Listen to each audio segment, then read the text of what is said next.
Fire and Blood is a great book for the conspiratorially minded, because it leaves just enough unsaid and unanswered for you to fill in the gaps with your own crazed theories. But what we're talking about today is something where Archmaester Gildane tells us quite clearly and completely what happened, but the supposed narrative has enough red flags to get your tinfoil hat twitching anyway. A fictional history is good for this because it can tell you something with the perceived authority of established fact, which only later, when you have the full picture, you might start to question. This is one such case, an incident I have given the grandiose name, the Conspiracy of Maidenpool. First, a quick spoiler warning for the House of the Dragon. Although there's a few things in the book that aren't in the show, like Nettles, there's still enough here that will spoil it for you if you haven't read the book. Now then, the story is presented. At a certain point in the war, Rhaenyra has taken King's Landing and is there with her court. Daemon is at Maidenpool with fellow dragon rider Nettles searching for Aemond, and a black army is preparing to fight a Hightower army in Tumbleton. Everything looks great for Rhaenyra, until the two dragon riders on her side at Tumbleton, Hugh Hammer and Ulf the White, turn cloak, side with the Greens, and wipe out the black forces. This makes Rhaenyra paranoid because two of the bastard dragon seeds have betrayed her, the other two, Nettles and Adam Velaryon, will as well. After consulting Lady Misery / Misaria / the White Worm, who tells Rhaenyra that Daemon is sleeping with Nettles, Rhaenyra gets angry and orders the deaths of both dragon seeds. In Maidenpool, Lord Manfred Mutton gets a letter from the Queen telling him to kill Nettles. After consulting with his close advisors, he's at a loss as to what to do, until the Maester suggests that he will go to Daemon with the letter and pretend he hasn't shown it to Mutton. They do this. Nettles flees the castle the next day and is never seen again, while Daemon leaves Harrenhal to fight Aemond, and the Muttons declare for the Greens. Put like that, there doesn't seem to be much to argue with. But there's two big things that jump out at you in the way the story is told. One is the obvious bias of the source used to chronicle the events in Maidenpool, namely the Chronicles of Maidenpool, written by the Maester involved, Maester Norrin. In Norrin's account, he is an almost laughably saintly figure. He laments to Daemon that he has broken his Maester's vows, to which Daemon responds, "You are a bad Maester, but a good man." After Daemon has fled, he goes to Lord Mutton and selflessly demands to sacrifice himself by taking the blame for the insubordination. It seems likely that Norrin is bigging himself up in this narrative, and Gildane doesn't seem to notice it, which raises the question, is there anything else that looks suspect? The other part of this story that makes little sense is Rhaenyra's reason for ordering the death of Nettles. Supposedly she is angry that Nettles is sleeping with Daemon, and concludes that she must be a sorcerer, for Daemon would never fall for someone so common. Yet, not only is this not true, Daemon is a certified brothel goer, but Rhaenyra knows this is not true, and is apparently fine with it. She is quoted as saying, "Let Daemon slake his hungers where he will, and we shall do the same." And who is she referring to in that quote as a target of Daemon's slaking? Why, Lady Misery, the very person who tells her that Nettles is sleeping with Daemon. So this is what we're asked to believe. Daemon is cheating on Rhaenyra with Lady Misery, Rhaenyra knows this and is fine with it. Lady Misery then tells Rhaenyra that Nettles is sleeping with Daemon, and that this constitutes treason, and Rhaenyra in response gets really angry and orders Nettles' death. Barring any magical sorcery of the type Rhaenyra alleges Nettles holds over Daemon, I can't really see how this would work. Something is obviously off with this whole story. It doesn't appear to be a clash in the sources either, because both tales seem to come from Septon Eustace. Lady Misery telling Rhaenyra about Nettles definitely does, and though the Rhaenyra quote about being fine with Daemon's polyamory is unattributed, it is immediately followed up with a remark by Septon Eustace that reads like he is commenting on what Rhaenyra said. Plus, earlier he records Daemon's indiscretions despite his usual reticence, and this is coupled with another mention of Rhaenyra's purported blessing.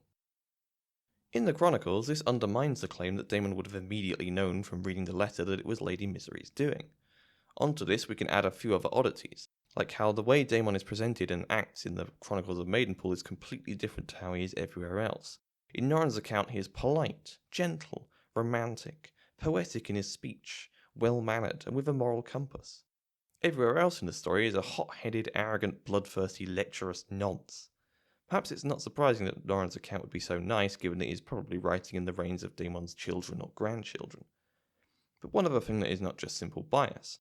In the Chronicles, Daemon tells Mutton to spread the word that he's going to Harrenhal, specifically so that Aemond will hear of it and know where to find him. When Aemond then does show up at Harrenhal, Daemon asks him, "Who told you where to find me?" Now, granted this is probably just an excuse to drop some weird Alice Rivers lore about her seeing things in fires and the return of the phrase much and more, and the battle over the God's Eye section is hardly a reliable passage in and of itself, seeing as the only surviving witness and therefore conceivable source of the events is Alice Rivers, but still. Oh, and since I mentioned weird phrases, Norrin did sneak in a mayhaps. All of this makes me doubt the story as presented. But then, if that didn't happen, what did? Well, it's notable that all this happens right after the Battle of Tumbleton. Suddenly, everyone believes that the Hightower forces, complete with 3 dragons, are going to start marching on King's Landing. The small folk know what's up, they know the city will surely burn, and Rhaenyra's allies, who the day before were on the side with 7 dragons against the side with only 2, now find themselves in a much more even contest with 5 versus 4. Add in the fact that of those 5, 2 are ridden by Rhaenyra and Joffrey, so will not be risked in battle, and then that 2 are outside of King's Landing, and suddenly the Blacks are very much looking like the losing side. The only chance that King's Landing won't burn is if the advancing army is met with no dragon resistance, like happened when Rhaenyra took it. And suddenly there's a bunch of people on Rhaenyra's council who are urging her to weaken herself even more by getting rid of Nettles and Adam Velaryon, because they're bastards and therefore treacherous. Bartimos Celtigar, Luthor Largent, Laurent Marbrand, Medric Manderley, and the clever Torren Manderley, who notes that if the foe gains 2 more dragons, we are lost. Of course, that's much more likely to happen if you try to kill your loyal dragon riders and fail, and even if you succeed, you've lost anyway because you'd be down to literally just Daemon, given that Rhaenyra and Joffrey are off limits. This is hardly a clever move, unless, of course, you want to lose.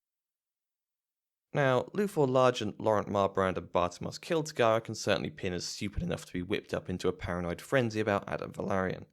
As for the Manderleys, it's notable that they stay behind on the ship Violande, which is Latin for violate/dishonor/outrage, when Rhaenyra arrives on Dragonstone, and somehow manage to get away and sail back to White Harbour. Torren Manderley is also one of the few who survives leading armies during the riots in King's Landing, and does so with 3/4 of his troops intact, suggesting perhaps a limit to his enthusiasm. Remember, Larys is also working in the shadows at this time on his own mysterious quest, so there's definitely a local source of scheming potential to organise any psyop against the Blacks. For Torren Manderley in particular, pinning the purge on Lady Misery, who is dead, after the fact is convenient, even if to pin it on her you have to say some things that don't really make sense. And remember, Torren and Aegon III never got along, perhaps because Aegon remembered how Torren's counsel led to Rhaenyra's downfall. With all this in mind then, the only fake news on the Rhaenyra end might be that the Lady Misery story is made up by Torren Manderley and Septon Eustace to cover up Torren's role in undermining Rhaenyra. However, there's one more additional thing to add, which is that immediately after the failed capture of Adam Velaryon, Rhaenyra dismisses Grand Maester Gerardis and sends him back to Dragonstone at once because he opposed killing the Dragon Seeds. Now, the timeline of events is not exact. Would Gerardis have had time to draft a letter to Maidenpool and send it in the brief window, an hour, less, between Rhaenyra giving the order and Gerardis being dismissed? Possibly, but given how Gerardis was against the whole thing from the beginning, it would be surprising if he didn't drag his feet at least a little bit, meaning that the letter to Maidenpool was probably sent by someone else. The question would then be, who? Rhaenyra doesn't appoint another Grand Maester, and we don't know of any other maesters around this time. Some of the other lords on the council might have brought theirs with them, like they do in the main series, so it's probably the maester of one of them, Bartimos Celtigar perhaps, or the Manderleys. If so, the letter could have been sent without even Rhaenyra's knowledge or instruction. There are quotes to the contrary, but they're probably from Septon Eustace and therefore suspect. Even if it was sent on her command in a paranoid rage, the sender could have added to her instructions, perhaps ordering Daemon's death as well. Daemon's decision to go to his death fighting Aemond would be more understandable if he thought Rhaenyra had turned on him as opposed to just on Nettles.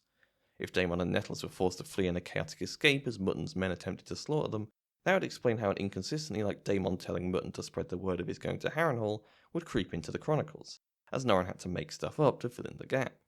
The tearful farewell between Daemon and Nettles in Norrin's account includes her slaughtering a ram, meaning her riding leathers are stained with blood, perhaps a part of the real escape literally bleeding through into Norrin's narrative. And the Muttons raising Aegon's banners after Daemon's flight would not be some principled stance of accepting the implications of their treachery, but instead a coordinated decision to side with the Green Fifth columnists in King's Landing, based on the expectation that the Greens are about to win, and the fact that having tried to kill Daemon, they no longer had a choice. One more thing on the Ravens, by the way, that I forgot to write down, but I'm just saying now, is that when Rhaenyra is about to be kicked out of King's Landing, She sends a bunch of letters off to the Eyrie and to Winterfell. These letters are never mentioned again, and Lady Jane Arryn and Craig Stark only ever respond when she then sends more letters from somewhere else, I think the Darkland place, which are being sent by Lord Darkland's maester. So, maybe the person who sent those letters in when she was in King's Landing wasn't actually sending them. Anyway, that last whole bit is admittedly speculative, but I think it's enough to say that the story as presented in Fire and Blood is probably not accurate in this instance. Lady Misery delivering the news that sends Rhaenyra into a rage is the biggest red flag that someone somewhere is not telling us the whole truth. Admitting that you worked against the mother and father of the king, whether deliberately or through incompetence, is not generally good for your health, even when that king is someone relatively benign like Aegon III. Coming up with some classic jilted lovers narrative to malign Rhaenyra, with a stir at a hated foreign harlot who is too dead to dispute your story, is much better for your future political prospects. And remember, Lord Mutton and Lord Manderley both end up as regents under Aegon. With that, I think we're done for now. Let me know what you think in the comments. Is Daemon really light and dark in equal parts? Was Nettles actually a sentient clump of nettles, like in a story I wrote when I was 12? Was the entire history of the Targaryens made up by the Catholic Church to make the calendar add up? And other such eldritch truths. Next time, I think I'll take a suggestion from one of you lovely commenters and rank the royal consorts, because why not? Where will Khal Drogo stack up against Visenya and Tiana of the Tower? Find out in about a month's time. Also listen to Aardvark's new album, I've linked it in the description, if I've remembered. Anyway, until next time, thanks for watching, and goodbye.